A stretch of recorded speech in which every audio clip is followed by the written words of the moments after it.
सभी को नमस्कार पुनः। आज का जो हमारा विषय है वो जन अभियान को लेकर है, नेतृत्वशाला को लेकर है और 24 23 24 25 को जो कार्यक्रम है करनाल उसको लेकर है। तो ये तीन विषयों पर आज हम लोग बात करेंगे और इसमें तीनों विषयों को बारी बारी से सभी के समक्ष रखा जाएगा और एक बातचीत से चीज़ों को बेहतर तरीके से समझने और समझाने का प्रयास किया जाएगा और इसको बेहतर कैसे बनाया जाए उस पर भी थोड़ा सा चिंतन होगा। तो आ, हम लोग शुरू करते हैं। 7 लोग हो चुके हैं, बाकी लोग जुड़ते रहेंगे। नेतृत्वशाला पर एक डॉक्यूमेंट आपको कई बार भेजा गया है। अगर वो आपने नहीं पढ़ा है तो मैं उसको फिर से चैट में चैट बॉक्स में भेज देता हूँ। उससे आपको तो पढ़ने और समझने में आसानी रहेगी। तो जन अभियान और नेतृत्वशाला का ये ड्राफ्ट जो है ये कई महीने पहले बनाया गया था और ये हमारा वो बेस डॉक्यूमेंट है जिसके आधार पर जो है हम लोग ये कार्यक्रम चला रहे हैं। थोड़ा सा मैं इतिहास बता देता हूँ। जो जन अभियान कार्यक्रम है ये कार्यक्रम दिसंबर से चल रहा है। तो दिसंबर से चल रहा है, वो कैसे चल रहा है? आ, एक दिसंबर से भी नहीं बोलेंगे बल्कि अक्टूबर से बोलेंगे। अक्टूबर से चलाया गया है। तो लगभग 1 साल होने को आया है। इसका उद्देश्य ये था कि किस तरीके से आ, जो हमारे सामाजिक विषय हैं, जो हमारे एक बेहतर समाज को बनाने के लिए आवश्यक होते हैं, उन पर समाज को जागरूकता दी जा सके और समाज को जोड़ा जा सके। लेकिन कोई संगठन या कोई आ, एक ऐसा वो नहीं जिसमें कि आ, लोगों के जिम्मेदारियां हों, लोगों की वो हो। ये एक डायलॉग प्लेटफॉर्म, डायलॉग जहाँ पर चर्चा की जाए और चर्चा करने के बाद साथी लोग और उसको बेहतर कर पाएं और अच्छा कर पाएं। तो विषय जो थे वो लगभग सारे आ रहे थे कि सारे विषयों पे ही बात हो, कुछ कुछ बात हो और उन विषयों को लेकर फिर जो साथी काम कर रहे हैं उनको किस तरह से सहयोग दिया जा सकता है, किस तरह से उनको उनके साथ काम किया जा सकता है, उस पर विचार कर लिया जाए।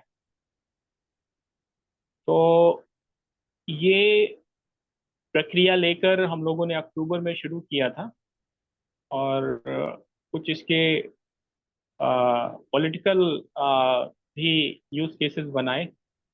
पॉलिटिकल में क्या था कि दिल्ली में कुछ संगठनों को संगठित करके कैसे इसको हम चला सकते हैं, कैसे आगे बढ़ा सकते हैं और जो सामाजिक राजनीतिक विषय हैं उस पर कैसे हम अपनी आवाज को रख सकते हैं सामूहिक तौर पे। मतलब अलग अलग संगठन हैं, अलग अलग लोग हैं, सभी के अपने सोच हो सकते हैं, लेकिन किसी एक एक कॉमन कॉज के लिए एक एक विचार जिस पे सब लोग सहमत रखते हैं उस पर मिल के काम करने के लिए लोग जुटे और उस पे काम किया गया और कुछ अच्छे और कुछ सीख देने वाले अनुभव प्राप्त। तो अप्रैल तक ये सब चीजें ऐसे ही चली। अप्रैल के एंड में तावरी जी मिले और उन्होंने बोला कि नहीं, इसमें आर्थिक विषय भी जोड़ना चाहिए। और हमने कहा नहीं, वो तो जुड़ा हुआ है। तो उन्होंने बोला काम कैसे होता है, और फिर सारी चर्चा हुई। तो फिर इसमें जो है वो ब्लॉक एडॉप्शन का प्रोग्राम जोड़ा गया, जो कि मुख्यतः आर्थिक सामाजिक विषयों पर केंद्रित है। तो ब्लॉक एडॉप्शन में ये था कि जो लोग जहाँ पे भी काम कर रहे हैं, सामाजिक तौर पे काम कर रहे हैं, सहकार पर काम कर रहा है, अ, सहकार पर काम कर रहे हैं, तो उन लोगों को अपने साथ ले करके और एक ऐसा सिस्टम देना है उनको कि जिससे कि वो उसको और बेहतर तरीके से कर पाए। तो इसमें अ, नेतृत्वशाला ब्लॉक एडॉप्शन प्रोग्राम के नाम से ये ऑनलाइन शुरू किया हम लोगों ने अप्रैल के लास्ट में। और कार्यक्रम शुरू होने के बाद फिर इसमें बहुत सारे साथी आए, बहुत सारे विषयों पर चर्चा हुई। कुछ क्षेत्रों साथियों ने अपने क्षेत्र बताए कि इस क्षेत्र में वो काम कर रहे हैं, इस विषय पे काम कर रहे हैं, इस विषय में उनकी पारंगतता है, और ये उनकी संस्था है। तो तीन कैटेगरी बन गई, जो कि पहले सिर्फ एक कैटेगरी थी, वो थी संस्था। अप्रैल तक, मतलब अक्टूबर से अप्रैल तक सिर्फ और सिर्फ संस्था पर ही हमारा वो था कि अलग अलग संस्थाएं हैं और उसमें जुड़े हुए जो लोग हैं वो इससे जुड़े हुए हैं। लेकिन फिर इसमें दो और समूह जोड़ दिए गए। एक जोड़ा गया क्षेत्र, कि किस क्षेत्र में, किस जिले में, किस गांव में, या किस प्रदेश में, या पूरे देश में कौन सी संस्था कहाँ पे काम कर रही है। तो एक हो गया क्षेत्र, और दूसरा हो गया उसकी विशेषज्ञता। जैसे कोई पानी पे काम कर रहा है, कोई रोजगार पे काम कर रहा है, कोई स्वास्थ्य पे काम कर रहा है, कोई शिक्षा शिक्षा पे काम कर रहा है, कोई सहकारिता पे काम कर रहा है, कोई आर्थिक स्वावलंबन पे काम कर रहा है, कोई न्याय पे काम कर रहा है, कोई किसी पे काम कर रहा है। तो उन लोगों की पहचान हो सके और हम उनके साथ किस तरह से जुड़ सकें, विचारों का आदान प्रदान उसकी पहली कड़ी। तो उसके लिए फिर कुछ विशेषज्ञ जो थे उनको जोड़ा गया, और एक ऐसा सिस्टम बनाने का प्रयास किया गया कि चीजें जो हैं बेहतर हो। लेकिन फिर भी एक बात जो थी वो ये थी कि ये पूरा जो सिस्टम है ये ऑटोनमस होगा, स्वायत्त तो होगा, सैंड बॉक्स मॉडल पे होगा। सैंड बॉक्स मॉडल क्या होता है कि उसमें सभी लोग अपने अपने अनुभव, अपनी अपनी विशेषज्ञता लाते हैं, और वहाँ पे वो सभी से बातचीत करते हैं और वहाँ पे बात रखते हैं, और उस बातचीत के आधार पे कुछ सार्थक चीजें निकलती हैं तो उनको वो अपनी संस्थाओं के माध्यम से करते हैं। और इस तरीके से कार्यक्रम बनते हैं, तैयार होते हैं, उनमें लोग जुड़ते हैं और नए साथी मिलते हैं। बहुत सारे विषयों पे लोगों के विचार स्पष्ट होते हैं और बहुत सारे चीजों पे लोगों को ज्ञान भी मिलता है। तो ये पूरा सिस्टम जो है इस तरह स्वरूप लेता रहा। तो अब जन अभियान में ये नेतृत्वशाला ब्लॉक एडॉप्शन प्रोग्राम भी जुड़ गया, और इसको जुड़े हुए 4 साढ़े 4 महीना से ज़्यादा हो गया है। और इस दौरान बहुत सारे साथी, करीबन 100 सवा 100 साथियों ने अपने अपने विचार रखे, अपने अपने कामों के बारे में बताया, अपने अपने मतलब संस्थाओं के बारे में बताया। और फिर ये भी चर्चा हुई कि कैसे हम लोग मिलकर कुछ बेहतर कर सकते हैं। कुछ साथियों ने कुछ साथियों को चुना, कुछ साथियों के साथ जुड़ा हुआ, और मतलब एक तरह से एक ऐसा चीजें बनाने की प्रयास किया गया कि सभी लोग एक दूसरे से जुड़ सकें, एक दूसरे से बात कर सकें, और जिसकी जिससे बन जाए, जिसकी जिससे सोच मिल जाए उसके साथ वो मिलकर काम करे। तो ये क्रम पिछले 4 साढ़े 4 महीने से चल रहा है। और इसी को आगे और भी बढ़ाना है, चीज़ों को मतलब सहज तरीके से कैसे ये बढ़ती रहें और अच्छी होती रहें, लोगों को ज्ञान मिलता रहे, उस पर काम करने का प्रयास हो रहा है। रिकॉर्डिंग की इसलिए जाती है कि बहुत सारे लोग अगर कोई बात सुनना चाहें, समझना चाहें, तो वो उसको सुन सकते हैं, समझ सकते हैं। राजनीतिक विषयों से इसलिए दूरी बनाई जाती है क्योंकि अलग अलग विचारधाराओं, अलग अलग सोच के लोग हैं, तो इसलिए राजनीतिक विषय हमें यहाँ पे बात नहीं करनी। राजनीति के लिए अलग फोरम है, अलग प्लेटफॉर्म है और अलग सिस्टम है। और इसी तरह से कोशिश ये भी की जाती है कि बहुत सारे लोग जो हैं अपनी दिल की बात कह पाए, तो उसके लिए सुबह चर्चा का समय रखा गया है। जब भी जिसको जिस दिन मन करे तो उस दिन जुड़ ले और अपने मन की बात रख पाए। तो ये दो तीन चीजें सोची गई और उन पे काम शुरू किया गया। बहुत सी चीजों में मैं स्वयं में जुड़ नहीं पाता और चीजें चलती रहती हैं। ये इस चीज की खूबी है।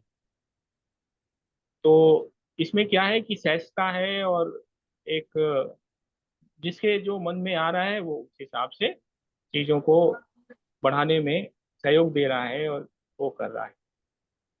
अब कई सारे कार्यक्रम भी साथ में साथियों के कहने पे और सहमति पे चलाए गए। तीन कार्यक्रम मुख्य अभी तक सामने आए, आ, जो इसके माध्यम से हुए, और चौथा जो है होने जा रहा है। एक पहला कार्यक्रम वर्धा की मीटिंग हुई। दूसरा जो कार्यक्रम हुआ वो गौ महाकुंभ हुआ। तीसरा जो कार्यक्रम हुआ वो यहाँ पर आ, अभी 16 से 18 का मसूरी वाला कार्यक्रम फटने की वजह से मसूरी में नहीं हो पाया, तो देहरादून में हुआ। और चौथा कार्यक्रम जो है वो मतलब यहाँ पर जो हुआ, होने जा रहा है, वो हो रहा है। तो कार्यक्रम और भी साथियों ने दिए हुए हैं। वो भी कार्यक्रम जो हैं उनको भी प्रचारित किया जाएगा 24 के बाद। और कार्यक्रम चलते रहेंगे, लोगों की ट्रेनिंग चलती रहेंगी, लोगों को एक दूसरे के समझने की प्रक्रिया चलती रहेगी, और चीज़ों को और आजमीन में आगे बढ़ाने के लिए प्रयास किए जाते रहेंगे, नए नए साथी मिलते रहेंगे। ये इस तरीके से चीज़ें बढ़ेंगी। यहाँ पर एक दो बातें और मैं बताना चाहूँगा कि कैसे ये चीज़ें स्मूथ चलें। तो जो डॉक्यूमेंट आप पढ़ेंगे, जो मैंने अभी चैट बॉक्स में डाल दिया है, पहले भी ये डाला गया है, कई बार डाला गया है, तो उसमें पहले ही दूसरे ही पैराग्राफ में ये स्पष्ट कर दिया गया कि इसको एक कार्यक्रम समझा जाए। कार्यक्रम, एक संस्था नहीं। एक ये कार्यक्रम है जो चल रहा है। तो इसमें अलग अलग सोच, अलग अलग विचारों, अलग अलग संगठनों के अलग अलग क्षेत्र में काम करने वाले लोग आते हैं, मिलते हैं, बातचीत करते हैं। जिसके साथ जिसकी बनती है वो उसके साथ जुड़ता है और काम को आगे बढ़ाता है। तो एक कार्यक्रम के तौर पे इसको चलाने का प्रयास किया जा रहा है। तो अब ये जो कार्यक्रम है, इस कार्यक्रम को और कैसे बनाना है, तो इसके लिए हुआ ये कि हम लोग अलग अलग तरीके से इसको बढ़ाते हैं। और सभी संस्थाएं जो हैं अपना अपना जो भी उनको उनका विचार है, जिस सोच के साथ वो काम करना चाहती हैं, उस सोच को आगे बढ़ाते हैं। तो साथ ही आंदोलन के पक्ष में भी हैं, आंदोलन बिल्कुल होना चाहिए, लेकिन आंदोलन किस तरह का हो, कैसे हो, उस पर भी सतत चिंतन और सतत काम करने के लिए लगातार बातचीत और वार्तालाप करना आवश्यक है कि कैसे इसको किया जाए। कुछ साथी राजनीतिक सॉल्यूशन के लिए काम कर रहे हैं, तो राजनीति कैसे सुधारी जाए उसके लिए एक अलग प्रक्रिया पे काम चल रहा है। कुछ लोग आध्यात्मिक और धार्मिक माध्यम से चीजों को बेहतर बनाने के प्रयास कर रहे हैं, तो उसके लिए भी कुछ साथियों ने अपनी मुहिमें बना रखी हैं। अभी हमें हरिद्वार में एक साथी मिले, बहुत अच्छे साथी थे। उन्होंने कुछ मुहिम चलाया हुआ है। उन लोगों ने तय किया कि भाई उनको भी सपोर्ट किया जाएगा, जो भी जिस तरह भी बन पाए, जो भी अपनी हैसियत में है उस तरह से करेंगे। तो इस तरह से जो भी मिलता जा रहा है, और जो अच्छे साथी हैं जो जमीन पे काम कर रहे हैं, उन लोगों को मजबूती देने का, विचारों के आदान प्रदान का और सहयोग करने का एक एक खाका सा बन रहा है, एक दूसरे के साथ एक दूसरे को जानने का, एक दूसरे को समझने का एक वो बन रहा है। और आर्थिक पक्ष में कैसे काम किया जाए, जहाँ पे उन लोगों जिनके पास संसाधन कम है या नहीं है, उनको कैसे जोड़ा जाए, कैसे उनको आर्थिक तौर पे स्वावलंबन दिया जाए, कैसे उनको मजबूती दी जाए, उन पे भी कुछ प्रक्रिया है, सहकारिता की प्रक्रिया, उन पे काम किया जा रहा है। उसके लिए एक national cooperative, state cooperative, district cooperative जैसे प्रक्रियाओं पे काम शुरू किया गया है। नालंगे जी और हमारे भाई कमलानंद जी और बाकी साथी जो हैं, इन सब चीज़ों को दिशा दे रहे हैं। और इस तरह से ये सारी चीज़ें चल रही हैं। तो एक समग्रता कैसे रहे। अब शिक्षा का अल्टरनेटिव मॉडल है, उसके लिए कुछ हमें कुछ जगहों पे काम शुरू करना है। कुछ साथियों ने अपने अपने जगह ऑफर किया है, मिल रही है, या जो स्कूल कॉलेजेस बंद पड़े हैं उनको फिर से चलाना है, और अपनी सोच के अनुसार जो सोच हमें लगता है कि इससे शिक्षा व्यवस्था बेहतर की जा सकती है उसको चलाना है। तो उन सब चीज़ों पे काम करने का प्रयास किया जा रहा है। और ये जो चर्चाएं होती हैं यहाँ पर 8:15 से और 9:30 पौने 10 तक, इसको जमीन पे कैसे ट्रांसफॉर्म किया जाए, उस पर भी काम हो रहा है।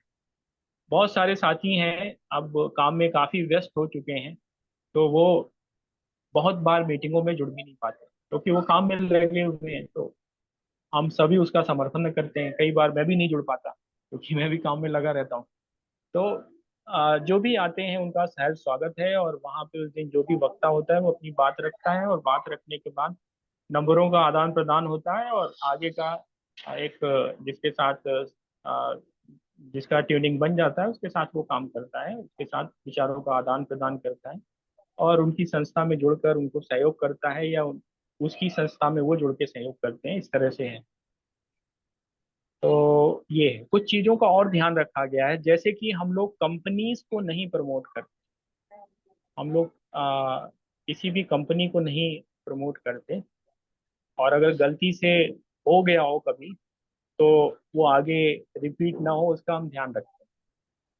दूसरा क्या है कि जो सामाजिक तौर पे काम कर रहे हैं, आ, उन लोगों को कैसे आगे बढ़ाया जाए, जो अच्छी राजनीति के लिए काम कर रहे हैं उनको कैसे आगे बढ़ाया जाए।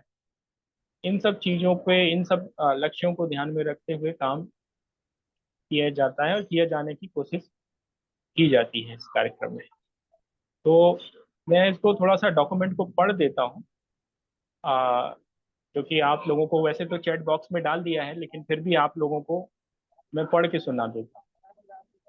जन अभियान के बारे में पहले मैं बताऊंगा, फिर नेतृत्वशाला और ब्लॉक अडॉप्शन प्रोग्राम के बारे में बताऊंगा। ये डॉक्यूमेंट पुराना है, इसमें कुछ माइनर करेक्शन भी किए जाने बाकी हैं, वो हम करेंगे।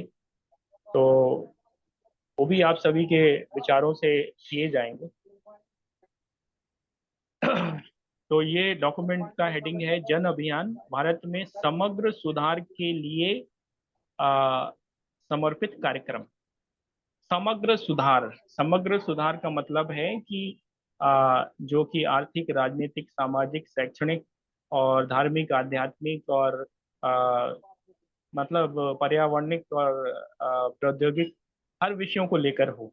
समग्र एक सोच बने, समग्रता हो, बिट्स एंड पीसेस में ना हो चीजें, चीजें जो हैं समग्रता लिए हुए हैं। तो समग्र सुधार के लिए एक समर्पित कार्यक्रम, कार्यक्रम है ये, संस्था नहीं है। तो ये पहले ही हेडिंग में स्पष्ट लिखा हुआ है। क्या इसका कंटेक्स्ट है? भारत एक प्राचीन सभ्यता है इसकी एक समृद्ध सांस्कृतिक विरासत, मानवता, धर्म, नैतिकता, प्रकृति आधारित व्यवस्था पर आधारित है।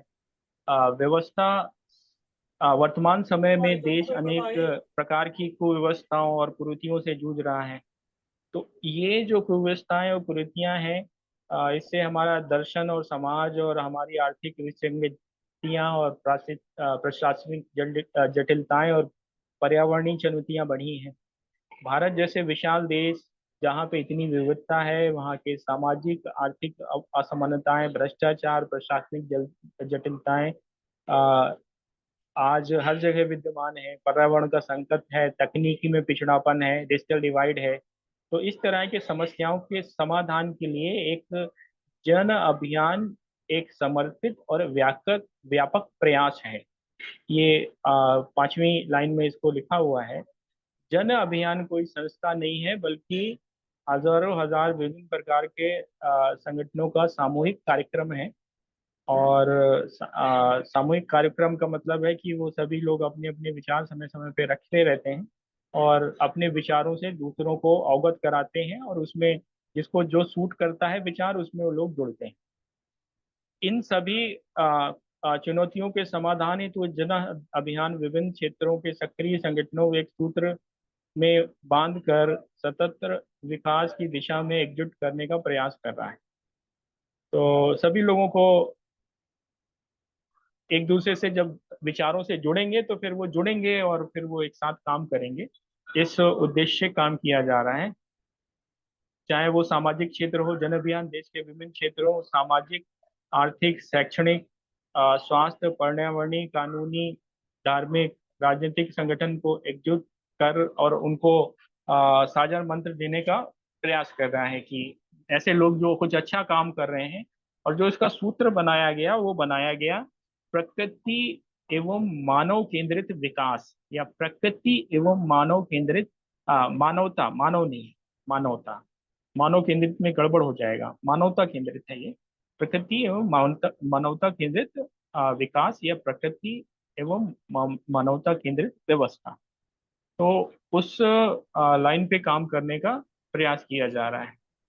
अब अ, भारत को उसकी प्राचीन गौरवशाली स्थिति अ, में पुनर्स्थापित करना, एक मानवता, नैतिकता, धर्म आधारित नवीन प्रौद्योगिकी एवं प्रकृति केंद्रित विकास की दिशा में ले जाने का अ, हम सभी का समग्र प्रयास है, और हमें इसको इस दिशा में अग्रसर होना है।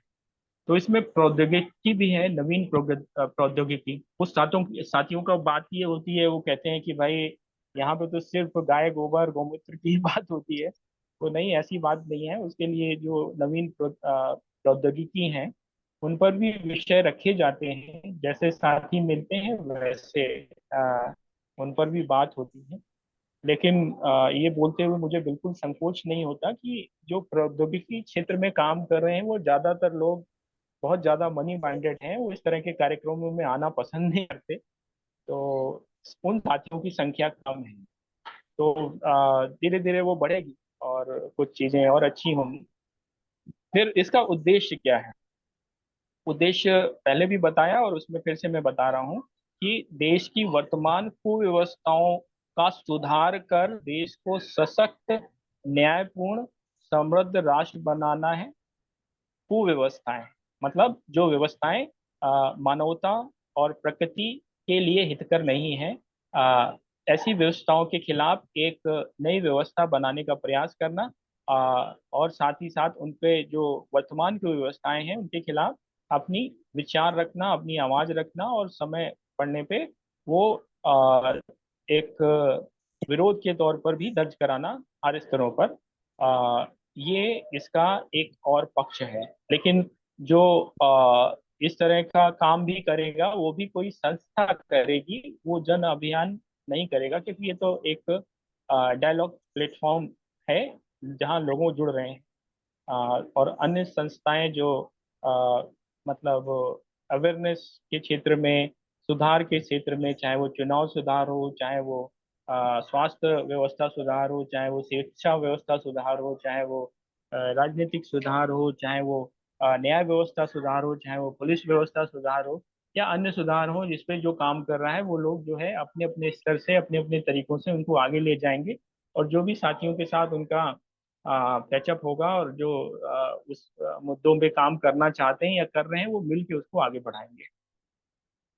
तो इसमें अ, जिन क्षेत्रों में हम लोगों का काम करने का प्रयास है, उसमें सबसे पहले नंबर पे ही है सामाजिक सुधार और प्रशासनिक जागरूकता। दूसरे नंबर पे है आर्थिक सशक्तिकरण और स्वावलंबन। सामाजिक सुधार और प्रशासनिक जागरूकता के बारे में ज्यादा कुछ नहीं बोलूंगा। वही जो मैंने अभी बताया कि ये जो अलग अलग तरह के जो रिफॉर्म्स हैं जिनकी आवश्यकता है और जो दिक्कतें हैं, इसके अलावा जो सामाजिक कुरीतियां हैं, जैसे जातिगत भेदभाव, जाति प्रथा एक इस देश पे अभिशाप है। सामाजिक कुरीतियां और अंधविश्वास, भ्रष्टाचार और बहुत तरह की सामाजिक बुराइयां, और जो कानून को ना मानने की मनोदशा से लोगों को निकालना, जो कि अच्छे कानून है और उसको लोग नहीं पालन करते। तो इस तरह की चीजों पर कैसे हम लोग काम कर सकते हैं, कैसे एक दूसरे का सहयोग कर सकते हैं। फिर दूसरा है आर्थिक आर्थिक सशक्तिकरण के लिए जो कई सारे तरीके हो सकते हैं। सहकारी संस्थाएं हैं, एनजीओ हैं, सोसाइटीज हैं, सेल्फ हेल्प ग्रुप हैं, और बहुत सारे तरह के मतलब वो हैं, ट्रस्ट हैं, लघु उद्योग, महिला उद्योग, इस तरह के इनिशिएटिव हैं। इन पे किस तरह से हम लोग काम करें ताकि सहकार और सहकारिता की भावना प्रबल हो। कमियां रह गई हैं क्योंकि हमारी प्रजातंत्र और प्रजातांत्रिक प्रणाली की कमियों ने इन सहकारिता को बढ़ने नहीं दिया और उस पर भी राजनीति हावी हो गई। तो उससे कैसे लड़ना है, उसको कैसे व्यवस्थित करना है, इस पर भी काम करने के लिए प्रयास करने का हो रहा है। और साथ ही साथ लोग आर्थिक तौर पे मजबूत बने, उसके लिए किस तरह से हम लोग एक दूसरे के पूरक बन सकते हैं, उस पर भी काम करने का हो रहा है। शैक्षणिक उन्नयन, कौशल विकास, किस तरह से शिक्षा के जो महत्वपूर्ण पहलू हैं जो आज की वर्तमान शिक्षा व्यवस्था में नहीं समाहित हैं, जो कि हम अगर बोलें कि लाइफ एजुकेशन मिसिंग है, क्योंकि आज की शिक्षा जो है केवल और केवल रोजगार परक अधूरी शिक्षा बन के रह गई है। वो पूरी भी नहीं है, पूर्ण रोजगार परक भी नहीं बन पाई। रोजगार परक अधूरी शिक्षा बन के रह गई है, जहाँ पर केवल और केवल किताबी ज्ञान देने का प्रयास किया जाता है, और इसके बाद जब वहां से बच्चा निकलता है तो उसके आगे एक बहुत बड़ी समस्या और एक बहुत बड़ी एक दिक्कत उसके और उसके परिवार का वेट कर रही होती है, ज्यादातर केसेस में, ज्यादातर परिस्थितियों में। तो कैसे कौशल विकास हो, कैसे शिक्षा को सही शिक्षा बनाया जाए, जहाँ पे उद्देश्य हो कि किसी मनुष्य को एक अच्छा मनुष्य बनाना है और साथ ही साथ उसको अर्थ अर्जन के लिए कौशल भी मिले। तो इस पर भी ध्यान देने के लिए जो सफल मॉडल हैं और जो सफल लोग हैं, उनके मार्गदर्शन में कैसे काम किया जाए और उनका कैसे वो लिया जाए, ऐसे अपवादियों का, ऐसे एक्सपर्ट्स का, ऐसे सफल लोगों का जिन्होंने अपनी संस्थाओं के द्वारा इस तरह के काम किए हैं, सफलता पाई है। फिर इसके बाद स्वास्थ्य सुधार और पर्यावरण संरक्षण भी है। तो स्वास्थ्य के लिए जो पर्यावरण के पर आधारित स्वास्थ्य व्यवस्थाएं जो हमारी परंपरा में थी, कि जिसमें बीमार ही ना कोई पड़े, आरोग्य की बात हो और प्री प्री हेल्थ की बात हो कि जहाँ पर कोई बीमार नहीं पड़ रहा है। तो ऐसी तरह की व्यवस्थाओं को पुनः कैसे बनाया जाए, क्योंकि वर्तमान स्वास्थ्य व्यवस्था तो व्यापार से ज्यादा कुछ रह ही नहीं गई है, जहाँ पर हर एक डॉक्टर किसी एक बड़े व्यापारी के अंडर में काम कर रहा है और उसको टारगेट दिए जाते हैं कि इतना पैसा वसूलना है। तो ऐसी स्वास्थ्य व्यवस्था से कैसे लोगों को निकाला जाए और कैसे एक बेहतर विकल्प तैयार किया जाए और कैसे वो बनाया जाए, जहाँ पर एक ऐसी व्यवस्था बन चुकी है जहाँ पे 2 करोड़ 3 करोड़ रुपए खर्च करके लोग डॉक्टर बनते हैं, और फिर जैसे ही वो उनकी शिक्षा पूरी हो जाती है, ट्रेनिंग पूरी हो जाती है, तो केवल और केवल एक एजेंडा रह जाता है कि कैसे वो जो करोड़ों रुपए खर्च किए हैं वैसे कैसे उनको रिकवर किया जाए। तो अब इन सारी स्थितियों से कैसे हमारे समाज को निकाला जाए, प्रौद्योगिकी और बौद्धिक विकास कैसे सभी का संभव हो, उसके लिए चर्चाएं हो, ट्रेनिंग हो, और विचारों का आदान प्रदान हो। ये डिजिटल डिवाइड कैसे कम किया जाए, और कैसे और व्यवस्थाएं जो हैं वो बेहतर हों, इन सब चीज़ों पे काम करना है। और साथ ही साथ जो लोग सांस्कृतिक और राजनीतिक तौर पे काम करना चाहते हैं, उनको किस तरह से सहयोग किया जाए, जो कि मानवता और प्रकृति केंद्रित विकास और व्यवस्था बनाने के लिए आ, प्रयासरत हैं, चाहे वो भले ही राजनीतिक तौर पे हो। तो इन सभी को किस तरह से सहयोग किया जाए। तो इन सब सोचों को लेकर ये सारा कार्यक्रम जो अभियान का चलाया जा रहा है।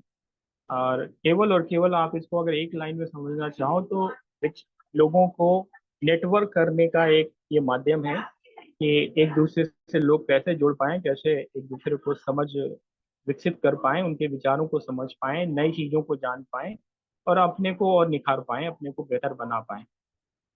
और इसमें एक्सपर्ट को जोड़ा जाए, और साथ ही साथ वो जो एक्सपर्ट आए तो कई बार उनका ये भी होता है कि हम जो है हम कैसे अपना समय भी देंगे और लोगों को ट्रेन भी करेंगे, तो कैसे होगा। तो उस क्षेत्र में कैसे एक विन विन सिचुएशन बनाई जाए कि जो एक्सपर्ट जुड़ रहा है, जो समय दे रहा है, उसके लिए भी समाज की तरफ से और संस्थाओं की तरफ से एक ऐसी व्यवस्था हो जिससे कि उसको समय के और उसके बदले में कुछ उसको सहयोग राशि या फिर ऑनरेरियम के तौर पे कुछ वो प्राप्त कर सके।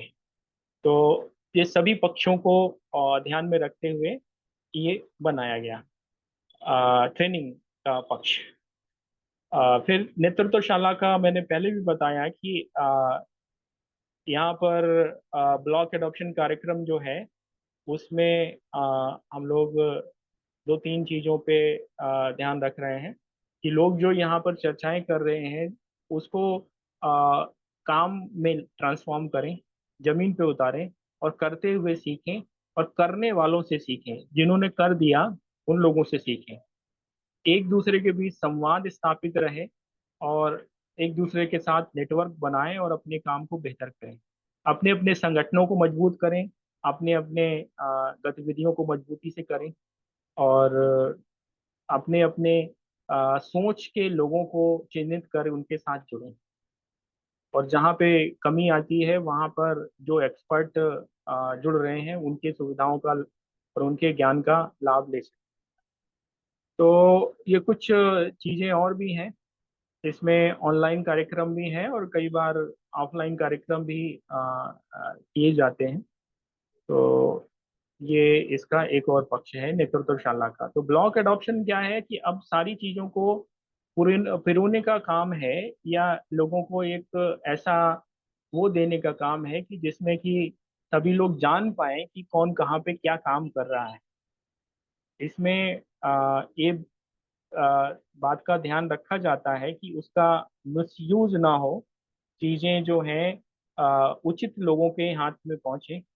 अ, और इसी वजह से बहुत सारी चीजें जो होती हैं वो समूहवार उन पर चर्चा होती है, और अलग अलग समूह बनाए गए हैं, और समूह में लोग चर्चा करते हैं, और अपनी अपनी चर्चाओं के आधार पर उन चीज़ों को बेहतर करते हैं।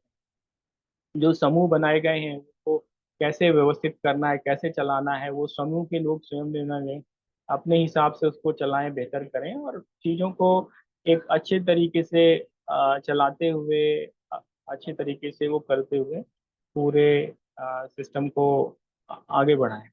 तो ये पूरा प्रयास है। अब इसमें एक पक्ष है उपलब्धियों का। तो उपलब्धियों की बात मैं थोड़ा सा आपको बताना चाहूँगा कि अभी तक पिछले 4 साढ़े 4 महीने में लगभग 300 के करीब ब्लॉक में जब मैं बोलता हूँ तो थोड़ा सा एक भ्रम की स्थिति होती है। अगर हम जिलों को बोलेंगे तो करीबन 250 जिले ऐसे हैं जहाँ पर किसी न किसी क्षेत्र में कोई ना कोई एक व्यक्ति, दो व्यक्ति, चार व्यक्ति हम लोगों ने चिन्हित किए, जिन्होंने कुछ काम शुरू किया हुआ है, कुछ काम कर रहे हैं, और एक मानवता एवं प्रकृति केंद्रित विकास वाली सोच रखते हैं, और सहकार और स्वराज वाली सोच रखते हैं। तो ऐसे लोगों को चिन्हित करके और उनके साथ जुड़ने का प्रयास किया गया है, और उनको और कैसे मजबूती दी जाए उसका प्रयास किया जा रहा है। तो ये सारी चीज़ें जो हैं, ये सारी चीज़ें धीरे धीरे और व्यवस्थित होंगी। अभी मैं थोड़ा सा अगले 6 महीने मैंने इन्हीं सब गतिविधियों को व्यवस्थित करने के लिए देने का फैसला किया है। तो 25 तारीख के बाद से तो पूरी तरह से इसी पे ध्यान आ जाएगा। इस बीच में 2-3 कार्यक्रम रहे तो इस वजह से काफी वो करने का प्रयास हुआ कि हाँ, इसको बेहतर किया जाए। 23 से 25 की जो मीटिंग है उसमें भी अलग अलग संगठनों के, अलग अलग क्षेत्रों के, अलग अलग जिलों के बहुत सारे साथी पहुंचेंगे। और क्योंकि कार्यक्रम का जो मुख्य विषय है वो ग्राम स्वराज और वार्ड स्वराज है, उसी पर चर्चा होनी है, और साथ ही साथ कुछ पुरानी जो चर्चाएं हैं उस पर भी चर्चाएं और बातें आगे बढ़ेंगी। तो इस तरह का पूरी प्रक्रिया बनाई गई है, जिसको आदरणीय रणवीर शर्मा जी और उनका संगठन, उनका जो संगठन है लोक स्वराज मंच, वो पूरा व्यवस्था की जिम्मेदारी देख रहा है और सारी चीजों को कर रहा है। तो एक कार्यक्रम का जन अभियान क्या है, नेतृत्वशाला क्या है, ब्लॉक अडॉप्शन क्या है, ये मैंने आपको मुंह से बोलकर और लिखित तौर पर, दोनों तौर पर अपनी तरफ से एक बताने का प्रयास किया है, पुनः प्रयास किया है। और वो डॉक्यूमेंट चैट बॉक्स में पड़ा है, उसको आप डाउनलोड कर लीजिए, और किसी को वहां से भी डाउनलोड करने में दिक्कत हो रही है तो मेरे को व्हाट्सएप में लिख दे, आ, अनुरोध कर दे, तो मैं व्हाट्सएप पे उसको भेज दूंगा। और ग्रुप में भी जो 2-3 ग्रुप हैं उसमें मैं डाल दूंगा। व्हाट्सएप ने मुझे रिस्ट्रिक्ट किया हुआ है, इसलिए ज़्यादा मैं मैसेज भेज नहीं पाता, बहुत सारे साथियों को सूचनाएं नहीं जा पा रही। और वो कुछ टेक्निकल चीज़ें ऐसी हैं जिसमें मेरा कोई कंट्रोल नहीं है। तो इन सब चीज़ों को आ, आपके सामने जो भी मांगेगा वो हम देते रहेंगे, और चीज़ें देते रहेंगी। आपसे अनुरोध है कि अपने क्षेत्र में अच्छा काम करें, अपने संगठन को मजबूत बनाएं, और अपने विचारों से, जो आपके विचारों पे और आपके विषय पे जो काम करने वाले लोग हैं उनसे आप जुड़े रहें। और जहाँ पर भी हम जिस तरह से भी सभी को मजबूती दे पाए, सहयोग दे पाए, हम सभी लोग, तो वो एक हमारी तरह, एक तरह का एक पूरे कार्यक्रम के लिए एक आहुति सी होगी। तो ये पूरा विषय मैंने रख दिया है। अब इस पे जिन साथियों को भी कोई और स्पष्टता लेनी हो या कोई और प्रश्न हो तो वो बारी बारी से कर सकते हैं, और फिर इसके बाद जो हमारा कार्यक्रम है, आ, आ, ये जो हमारा कार्यक्रम है यहाँ का करनाल वाला, तो उस पर आदरणीय रणवीर शर्मा जी लोगों के प्रश्न लेंगे, क्योंकि बातें तो बहुत हो चुकी हैं, प्रश्न किसी लोगों के कुछ आने जाने या और व्यवस्थाएं या और कोई संबंधित प्रश्न होंगे तो वो लेंगे। तो मैं मैं अपनी बात रख चुका। अब जिसके भी जो कोई प्रश्न है, कोई सुझाव है, कोई टिप्पणी है, या कोई उसमें कमेंट है, तो वो रख सकता है। मेरी तरफ से इतना ही था। धन्यवाद।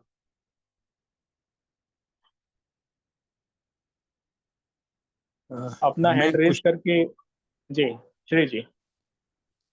हाँ, मैं दो पॉइंट जी आ जी। रहे थे मेरे दिमाग में। हाँ। एक तो सबसे इम्पोर्टेंट जो आपने कहा भी कि हम में से बहुत सारे लोग जो अपना समय जितना भी दे रहे हैं उनको हो सकता है कि आर्थिक जरूरत हो, तो समय तभी दे पाएंगे जब उनकी आर्थिक जरूरतें पूरी हो। एक जो मुझे उपाय समझ में आया, जो बहुत सालों से अप्लाई भी कर रहा हूँ, कि सबसे पहले तो वो व्यक्ति जो समय दे रहा है वो अपने आप को देख ले कि मेरी जरूरतें क्या हैं और क्लियर हो जाए। और फिर कुछ ऐसा कार्यक्रम हो, वो कार्यक्रम ही सेल्फ जनरेटिंग हो जाए। जैसे अगर वो किसी ग्राम में काम कर रहा है या ब्लॉक में काम कर रहा है, तो वो ग्राम के और ब्लॉक के सब लोग मिलके कुछ ऐसा एक अम्ब्रेला बना दें कि उसकी रिस्पॉन्सिबिलिटी अपने आप पूरी हो रही है। उसमें ध्यान देने वाली एक बात है कि जिस चीज के लिए मैं कह रहा हूं कि व्यवस्था खराब है, व्यवस्था में भी लोग ही हैं। खराबी न व्यवस्था में है न लोग में है, लेकिन उनके विचारों में तो जरूर है। अगर हम लोभ में, एक्युमुलेशन में, जिसके लिए दूसरे को गलत कह रहे हैं, अगर खुद फंसे हुए हैं, तो मेरा भी काम उसी तरह से रुक जाएगा। और इस पे हम लोगों को सबको मिलके भी देखना है कि कोई साथी अगर उसी में फंस रहा है तो उसका हाथ पकड़ के उसे बाहर निकालने की भी कोशिश करें, या कभी कभी डिजोन करना पड़ेगा कि ये व्यक्ति, जो हम लोग चाह रहे हैं सब लोग मिलके कि एक अच्छी व्यवस्था बने, उसके खिलाफ काम कर रहे हैं। तो ये बहुत जबरदस्ती हो गया है कि अम्ब्रेला बनाया जाए ताकि कोई भी असुरक्षित ना महसूस करे, फाइनेंशियली या फिजिकली या मेंटली। लेकिन उसके काम का हमको इवैल्यूएशन भी होना चाहिए कुछ दिन के बाद का, कि कहीं फिर दोबारा वही गलती तो नहीं हो रही है जो कि समाज में हम अव्यवस्था कह रहे हैं या गलत व्यवस्था कह रहे हैं। तो ये 2 पॉइंट मेरे तरफ से था, इसमें ध्यान देने लायक। Thank you. धन्यवाद श्री जी। ये बहुत महत्वपूर्ण बात चाह है। रहा हूँ अभिषेक जी, आ, जी। अभी सत्य प्रकाश कुछ जी कहना जी चाह सर। रहा है। जी जी जी बिल्कुल। देखिए आपने, आप तो वक्ता हैं। आप वक्ता हैं आज के। अच्छा अच्छा आप अच्छा कहेंगे तो नहीं, बात, आप पूरी बात रखेंगे जी। नहीं नहीं, मैं तो आपने जो बात रखी ना, हम्म, एक्चुअल में वही कह रहा हूँ कि जैसे आपने कहा कि स्वावलंबन, ये मुख्य मुद्दा है। स्वावलंबी होना चाहिए आदमी। जो खुद स्वावलंबी नहीं, को समाज को क्या स्वावलंबी करेगा। पर मेरा उसमें मेन सवाल ये है कि स्वावलंबी तो वही होगा ना जिसको पता हो मेरी आवश्यकता क्या है। ये मेरी आवश्यकता है, ये मुझे पाना है, तो उसकी पूर्ति हो सकती है। आज का सबसे बड़ा संकट क्या है, किसी को पता ही नहीं कि मुझे पाना क्या है, मेरी आवश्यकता क्या है। और जिसको ये नहीं पता कि मेरी आवश्यकता क्या है, मुझे पाना क्या है, वो कैसे स्वावलंबी होगा। ये मेरा एक महत्वपूर्ण सवाल है। आज तो एक पागल दौड़ में दौड़ाया जा रहा है ना। जब आदमी खुद ही अभाव में है, वो दूसरों की मदद क्या करेगा। आज हर आदमी अभाव में चला गया। ये एक बहुत बड़ा मुद्दा है आज। फिर शिक्षा की बात आई, फिर स्वास्थ्य की बात आई, है ना। अब शिक्षा में आजकल पढ़ लिख कर उसे व्यापार कहना भी थोड़ा ठीक नहीं है, नौकरी कहना भी ठीक नहीं है। मैं तो कह रहा हूँ हर पढ़ा लिखा आदमी, ये मेरी बात ध्यान से सुन लो, मैं साबित करने को तैयार हूँ, अपराधी बनता जा रहा है। अपराधी, जो जितना बड़ा डिग्रीधारी उतना बड़ा अपराधी। इस बात को आप नोट करो, क्योंकि वो पर्यावरण का नाश कर रहा है, वो समाज को तोड़ रहा है, वो परिवार को तोड़ रहा है, और अपना आप भी शरीर से लेके और मन से विकृत है। इसका कोई विकल्प नहीं दिया तो ये समझ लो कि अपराध दुनिया में जिस तेजी से बढ़ेंगे, और कल्पना नहीं कर सकते आप। अब टीवी में न्यूज देख करो आप, कितने अपराध, कैसे कैसे अपराध, 8 से 9 पूरा भरा रहे। कभी कभी खोल कर देखता हूँ मैं, अजीब अजीब तरह के अपराध, है ना, अजीब अजीब तरह की हरकतें युवाओं की। पर उसमें दोष युवाओं का नहीं है। उनको चारों तरफ मीडिया के माध्यम से, दूसरे माध्यम से, हम परोस फिल्मों के माध्यम से हम परोस क्या रहे हैं, क्या बनाना चाह रहे हैं उनको हम। कौन से हीरो होंगे हमारे, ये सवाल है ना। हीरो कौन होंगे हमारे, हमारे आदर्श कौन होंगे, ये मुख्य सवाल है ना। तो ये सब चीजें, शिक्षा का मतलब क्या है, चुनाव का मतलब क्या है, लोकतंत्र का मतलब क्या है, न्याय का मतलब क्या है, अर्थ का मतलब क्या है, अर्थव्यवस्था का मतलब क्या है ना। इतनी तरह के सवाल है मेरे मन में कि इनके ऊपर बैठ के भैया अगर क्लियर नहीं होंगे, तो 20-30 साल 50 साल के बाद भी और बुरी निराशा आएगी। इसलिए मैं कहता हूं कि 15 दिन बैठा जाए, एक विषय को समझा जाए। और इसलिए ये 13 विषय बने हैं, 11 विषय बने हैं, आप लोगों ने जो बनाए हैं, इनके ऊपर बहुत गंभीरता से बात करने की जरूरत है। इनके ऊपर लिखा जाए, इनके ऊपर चर्चा हो, और इनका निष्कर्ष निकाला जाए, और उस निष्कर्ष को लेके देश और दुनिया में उसको बात को रखा जाए कि भैया शिक्षा इसे कहते हैं, स्वास्थ्य इसे कहते हैं, न्याय इसे कहते हैं, लोकतंत्र इसे कहते हैं। कृषि इसे कहते हैं, है ना, टेक्नोलॉजी इसे कहते हैं। ये टेक्नोलॉजी है जो मानव और प्रकृति के पूरक है। वो टेक्नोलॉजी नहीं जो मानव और प्रकृति का विनाश कर रही है।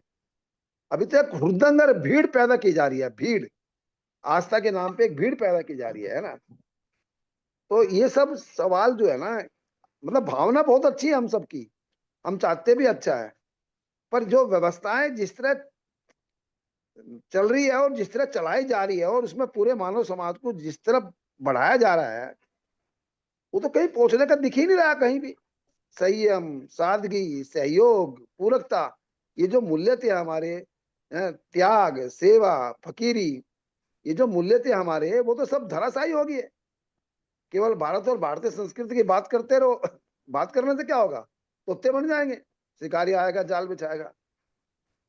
तो जन अभियान का पर्पज जो है ना, ये है कि एक सही समाज की रचना करना, सही समाज का निर्माण करना, सही सोच का निर्माण करना, सही सोच दुनिया तक पहुंचाना। और जो साथी उसमें उसको जीना चाहती है, उसको समझना चाहती है, उनको पहले पकड़ा जाए। और देश में अनेक लोग हैं, पर पहले अगर हमारी टीम क्लियर हुई, चाहे 10 लोग ही हो उसमें, चाहे 5 लोग ही हो उसमें, चाहे 20 लोग ही हो उसमें, अगर वो क्लियर हुए और उनमें आपस में एक गठजोड़ है, एक संबंध है, एक पूरकता है, एक सहयोग है, तो हम उस श्रृंखला को बढ़ा सकते हैं।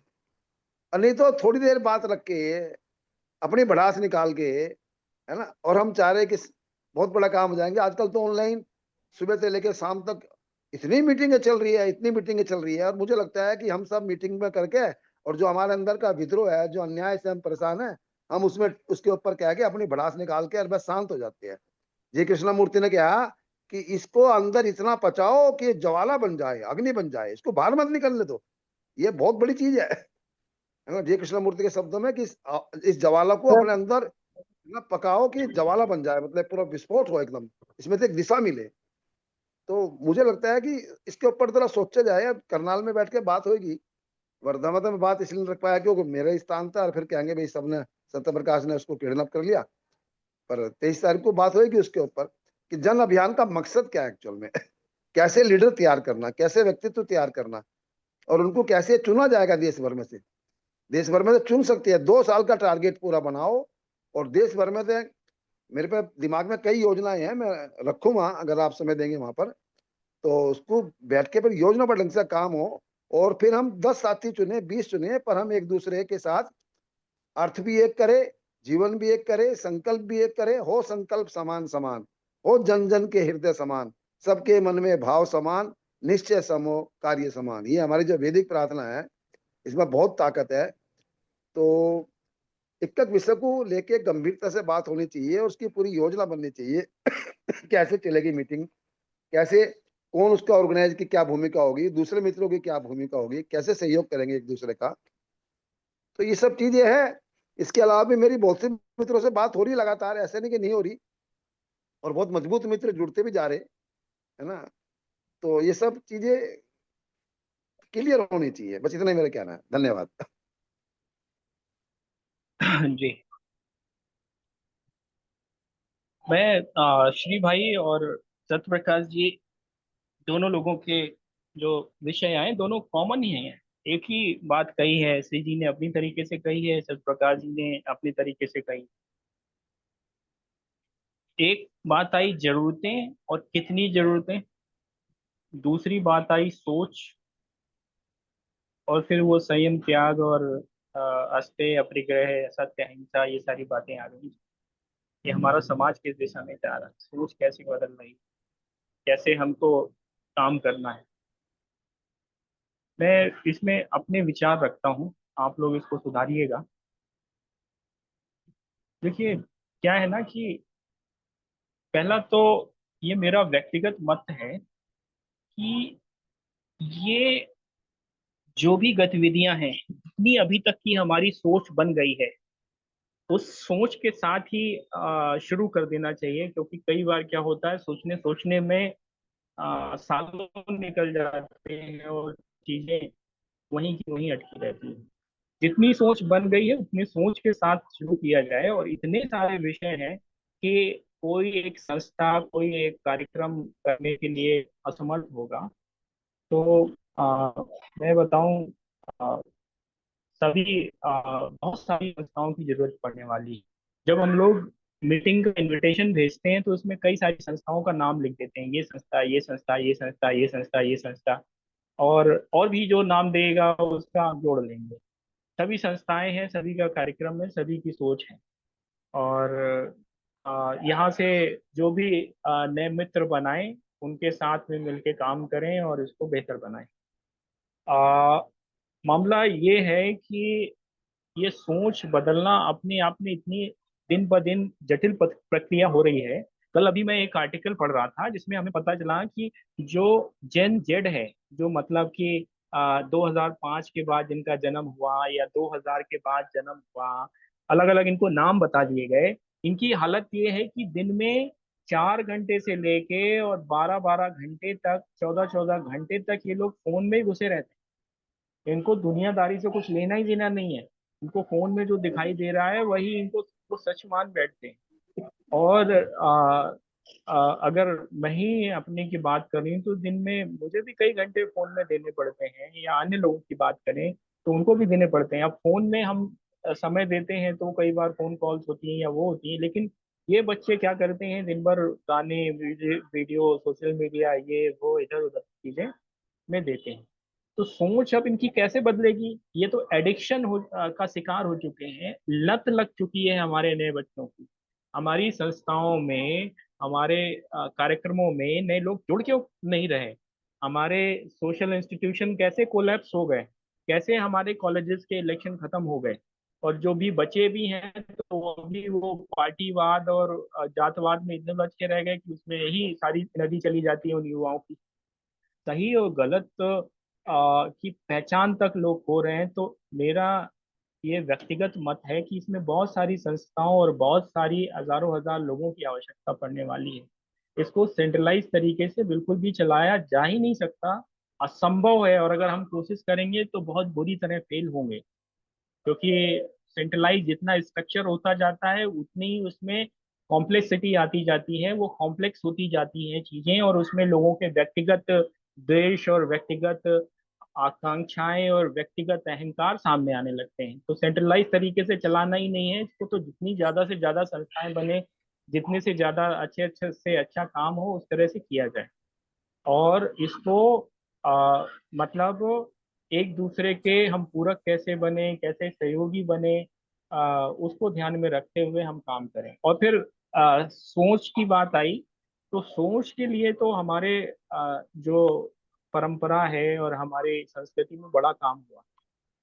इसमें मैं ज्यादा विस्तार से बात नहीं करूंगा, कहिए तो मैं कल सुबह बात कर सकता हूँ। एक एक बिंदु पे आपको मैं बात रखूंगा और कोशिश करूंगा कि मैं अपनी बातों से कुछ चीजों पर अपने पक्ष को समझा सकूं आप सभी को।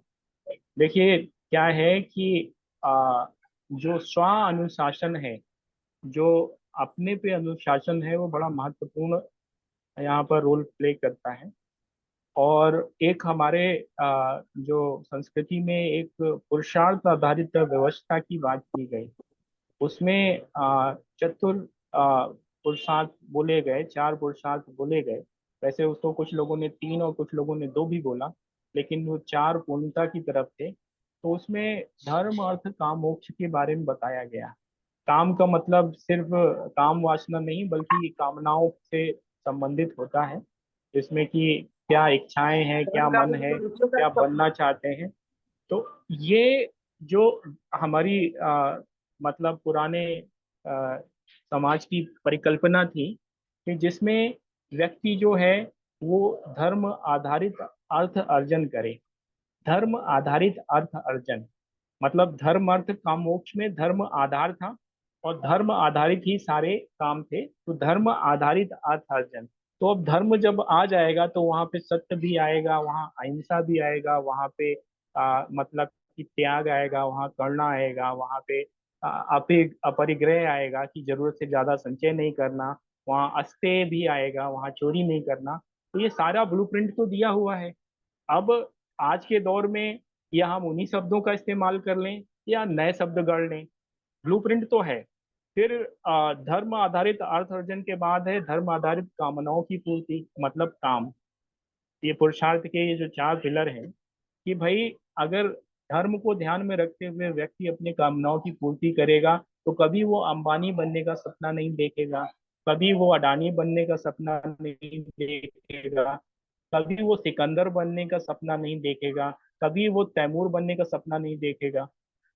नियंत्रण में रहेगा, संतुलित रहेगा और चीजों को व्यवस्थित तौर पे लेके आगे बढ़ेगा, यदि आधार धर्म है तो। अब आज के डेट में धर्म के नाम पे लोग सोचते हैं अगरबत्ती जला देना। तो जैसे जैसे परिस्थितियां बदली, समय बदला, तो लोगों जो मूल अर्थ है उससे तो भटक गए और इधर उधर की चीजों में चले गए। फिर इसके बाद मोक्ष की बात क्या है? मोक्ष जब है कि कर्म फल से लोगों का अटैचमेंट हटा दिया जाए तो वो मोक्ष की स्थिति है। अब लोग कर्म में इतने आसक्त हो गए हैं, इतने आसक्त हो गए हैं, उससे इतने बन गए हैं कि अगर एक बच्चे को एग्जाम में अच्छे मार्क्स नहीं आते तो वो सुसाइड कर लेता है। अगर एक व्यापारी को लाभ नहीं होता है तो वो गलत काम कर लेता है, बैंक का लोन पी जाता है, पैसा खा जाता है। तो ये जो कर्म फल में लोग बन गए और मोक्ष की तरफ नहीं जा रहे हैं, उन्होंने मानव को मानव समझना भूल गए। वो ये भूल गए कि हम सभी का सोर्स ऑफ ओरिजिन एक ही है, हम सभी जो हैं एक जैसे उसमें हैं। तो ऐसी स्थिति में हमारा समाज आके खड़ा हो गया है। युवा जो हैं समाज से कट चुके हैं, उनको बड़े बुजुर्गों का कोई सम्मान बचा है, ना ही उन पर वो विश्वास रखते हैं। तो अब ऐसी स्थिति में हम कैसे इस स्थिति से निकलें? एक संगठन तो नहीं कर सकता, एक व्यक्ति तो नहीं कर सकता, बहुत सारे लोगों की जरूरत पड़ेगी। देश बड़ा है, विविधताएं बहुत हैं, तो बहुत सारी भाषाओं की जरूरत पड़ेगी, बहुत सारे लोगों की जरूरत पड़ेगी। इसलिए जितने ज्यादा से ज्यादा फ्रंट खुले, जितने से ज्यादा लोग इसको लेके आगे बढ़े, तब ये संभव हो पाएगा। नहीं तो ये काम सिर्फ चर्चाओं में रह जाएगा और आगे बढ़ नहीं पाएंगे हम लोग, और हम लोग ऐसे ही गोल गोल घूमते रहेंगे। तो ये मेरा विचार है, व्यक्तिगत विचार है, गलतियां भी होंगी मेरी तरफ से। इसमें हम लोग बैठ के और आपसी चर्चा से अभी अगर सुधार कर सकते हैं तो कर लें, नहीं तो उस दिन मिलेंगे तो उस दिन हम लोग बैठ करके इसमें और विस्तार से बात करने की, समझने की और चीज़ों को जमीन पे उतारने का प्रयास करेंगे। लेकिन कार्यक्रम जो होगा वो 25 तारीख को इस स्थिति में लाना है कि हम लोग वहां से एक रेजोल्यूशन लेके उठे, एक प्रण लेके उठे कि हम जमीन पे जाएंगे और काम करेंगे। जो जिसकी योग्यता है, जिसके पास जितना समय है, जिसके जितने पास समर्थ है, वो उसको लेके उठे। और बिल्कुल भी ये नहीं कि जो उसने बोला है तो वो भूल जाया जाएगा। लिखित में शपथ के साथ वो सभी को जमा करना होगा। और ये प्रण के साथ, ये शपथ के साथ हम लोग उस 25 तारीख को शाम को वहां से उठेंगे। ऐसा मेरी अपेक्षा है कि रणवीर शर्मा जी ऐसी कुछ व्यवस्था बनाएंगे। तो मुझे बस इतना ही कहना है। और किसी साथी का कोई प्रश्न है जो जन अभियान विद्यालय और ब्लॉक एडॉप्शन से संबंधित है तो वो कर सकता है।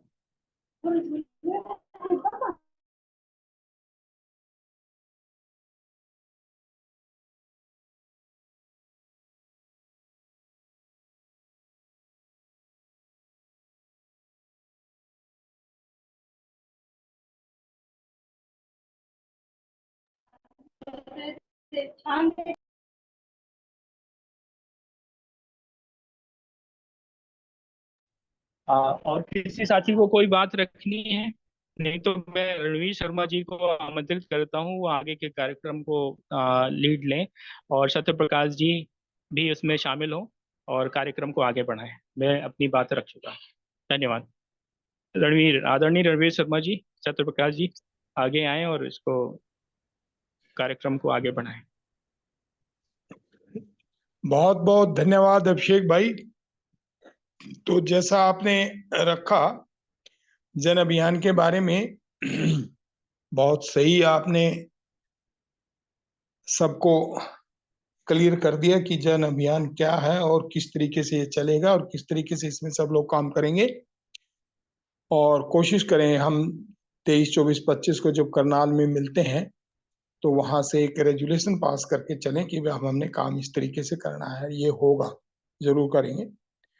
अब मैं जैसा बीच में बताया गया कि जो भी भाई जिन जिन के भी करनाल आने के बारे में, जाने के बारे में कोई सवाल है, वहाँ के कार्य प्रणाली के बारे में, कार्य योजना के बारे में, तो वो सवाल मैं इनवाइट करता हूँ। एक-एक करके मुझे बताते जाएँ, मैं उसके मुताबिक जो है ना उनका जवाब देता जाऊँगा। और सत्यप्रकाश भाई भी मेरे साथ हैं। उनसे संबंधित कोई सवाल होगा तो सत्यप्रकाश भाई से पूछ लेंगे। सत्यप्रकाश जी, आप हैं ना लाइन पे? जी हूँ जी, सत्यप्रकाश बिल्कुल जी, हूँ। बहुत बढ़िया, हाँ बहुत नमस्कार। बढ़िया भाई। नमस्कार भैया। तो अपन पूछ लेते हैं इन भाइयों से, अपनी कार्य योजना के बारे में कोई भी सवाल करना चाहो किसी प्रकार का, वो हमें पूछ लें, हम दोनों भाई बताने की कोशिश करते हैं उसको। जी, किसी भाई का कोई सवाल हो तो इसको इस ट्रेन? ऐसे चलाते हैं, जो जो लोग यहाँ पे जुड़े हुए हैं ना, उनको बारी बारी से बुलाते हैं, सबसे पहले पूछते हैं वो आ रहे हैं या नहीं आ रहे हैं।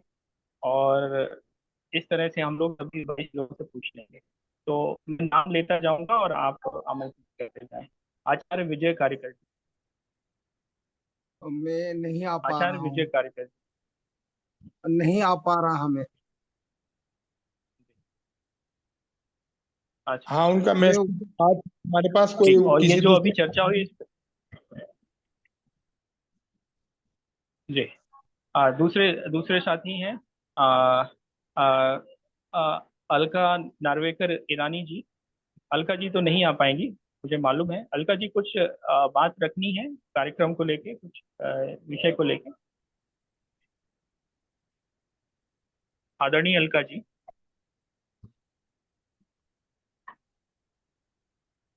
हाँ, सुन नहीं पा रही हैं सर। आदरणीय सचिन पाटिल जी, आप सचिन पाटिल जी, सचिन पाटिल जी, अलका जी, हाँ जी नमस्ते। सचिन हेलो, ये क्या जी। 23 आवाज आ रहा है? 23, 24, 25 जी जी। डेट है ना इसका? जी जी। अभी तो मैं महाराष्ट्र में हूँ, क्या है प्रक्रिया है? क्या मिल अभी महाराष्ट्र में हूँ मैं। जी देख आऊंगा तो आपको क्या क्या है इसका कंट्रीब्यूशन। जी। हेलो हाँ, इसका डिटेल आपको उपलब्ध हेलो। करा दिया जाएगा। हाँ, इसका अभिषेक हाँ जी, डिटेल ठीक आपको। है। अभिषेक जी, हाँ अभिषेक जी। जी एक मिनट। ये जी। जो मीटिंग थी ना, ये हाँ मीटिंग का दो पर्पज थे।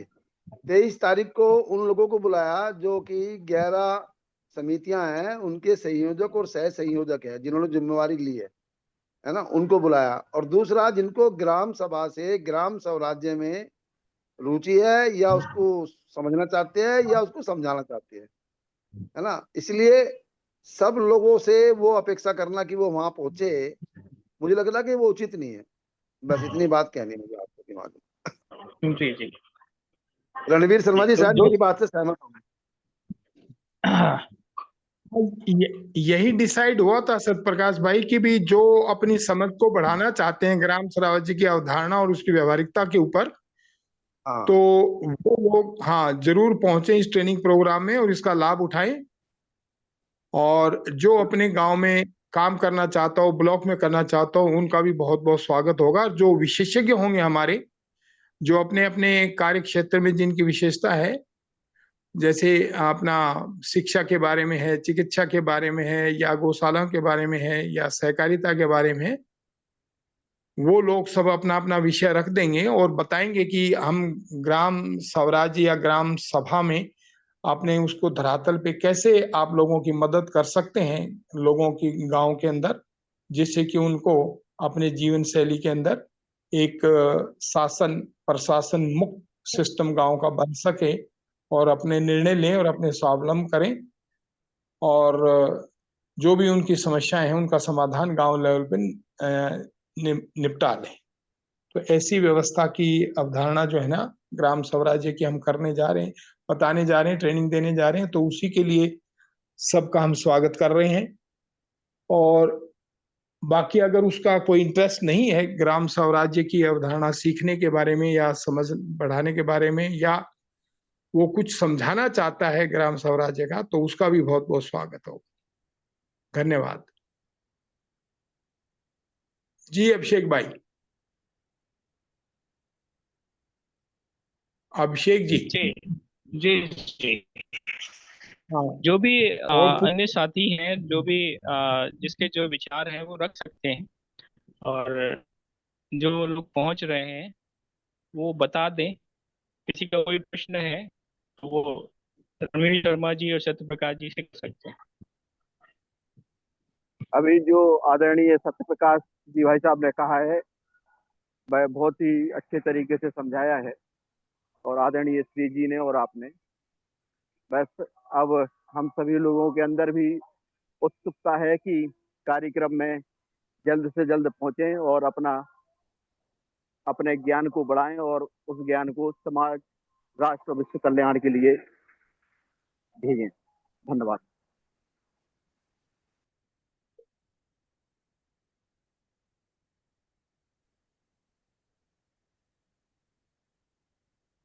कोई अन्य साथी?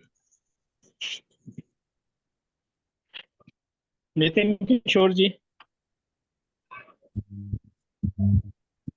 सभी को नमस्कार। मेरा एक सवाल था। 24 तारीख को असल में मैं थोड़ा व्यस्त रहा, बीच में कई मीटिंग अटेंड नहीं कर पाया। तो 24 तारीख को जो पहुंचना है वो एक बार उसका मैसेज या कुछ पत्रक है जो मिल सके, क्योंकि मैं जिस ग्रुप में हूँ वहाँ पे तो ऐसी कोई सूचना डली नहीं है। हाँ, बिल्कुल मिलेगा नितिन कुमार जी। आप हाँ, मेरा चैट बॉक्स से नंबर ले लें, और नहीं तो मैं बोल देता हूँ, उसको लिख लें। 9416035656 पे आप व्हाट्सएप पे हेलो कर दीजिए और अपना नाम लिख दीजिए। आपके पास सारे प्रोग्राम का जो है ना निमंत्रण पत्र भी पहुंच जाएगा और कार्यक्रम की योजना भी पहुंच जाएगी। ठीक है, मैं रिपीट कर रहा हूँ, 9416035656। बिल्कुल सही है, सही नंबर आपने नोट किया। आप इस पे हेलो कर दीजिए और अभी हम यहाँ से आपके पास सारा प्रोग्राम आपके पास डाल दें। धन्यवाद। Thank you. किसी और भाई का कोई सवाल कार्यक्रम के बारे में? दूसरा, रणवीर जी, मुझे अभी आज करनाल वाली पोस्ट पे है, संपूर्ण जी का एक मैसेज मिला, चलो करनाल। तो जैसे वो पब्लिक मीटिंग हो ना, उस तरह का एक मैसेज है।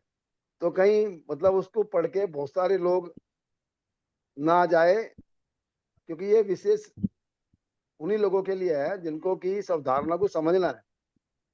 तो उसको आप जरा देख लें। हाँ, मैं उसके बारे में मेरा डिस्कस हो गया, मगर ऐसी पोस्टें अभी नहीं डालना। ये सिलेक्टिव लोगों का प्रोग्राम है जो ग्राम ग्राम स्वराज की ये ट्रेनिंग प्रोग्राम है। माँ कोई सभा नहीं, जनरल सभा नहीं कर रहे हैं वहां पे कि भी आम सभा हो रही है। ये तो एक मैं वही ट्रेनिंग कह प्रोग्राम का इंटरेस्ट है, वो सब लोग आए, उसकी कोई दिक्कत नहीं है, चाहे वो 100 हो, चाहे 50 हो, 200 हो, लेकिन वो नहीं, वो ठीक इंटरेस्ट, इस चीज के बारे में इंटरेस्ट रखते हैं। ठीक बात है, बस मैंने ध्यान दिलाया नहीं, आपका बस।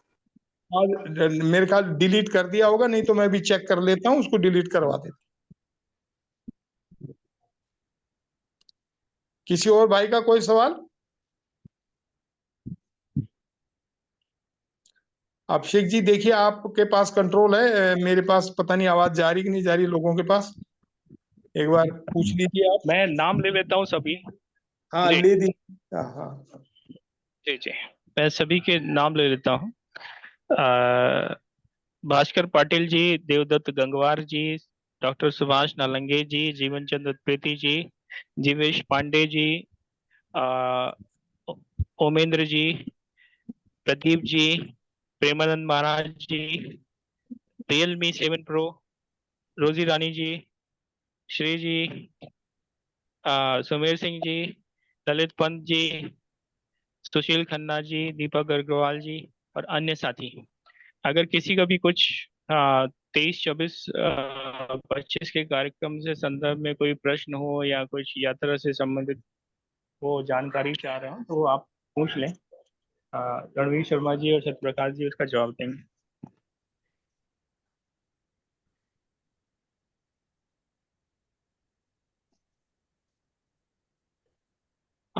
आशा है सबको मतलब संतुष्टि हो चुकी है। पिछले एक हफ्ते से हम सारी बातें उन्हें बता रहे हैं इसी वजह से इसी मुझे लगता है कि अभी सभी लोगों को संतुष्टि हो चुकी है। हाँ, तो क्योंकि आप बिजी रहे, इस वजह से हमने सबको कोशिश की भी एक एक आदमी से पूछ पूछ के बताते रहे, और जी सबके पास जी मैसेज कार्यक्रम चला गया है। एक भाई है, ये अभी व्हाट्सएप पे इनको डाल देंगे। जी जी जी।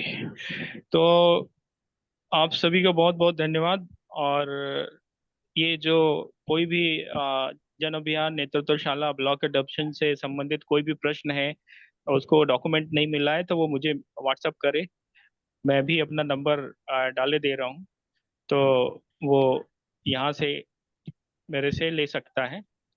और साथ ही साथ रणवीर शर्मा जी ने नंबर डाल दिया है, तो रणवीर शर्मा जी से वो 23, 24, 25 के कार्यक्रम की लिए बात कर सकता है।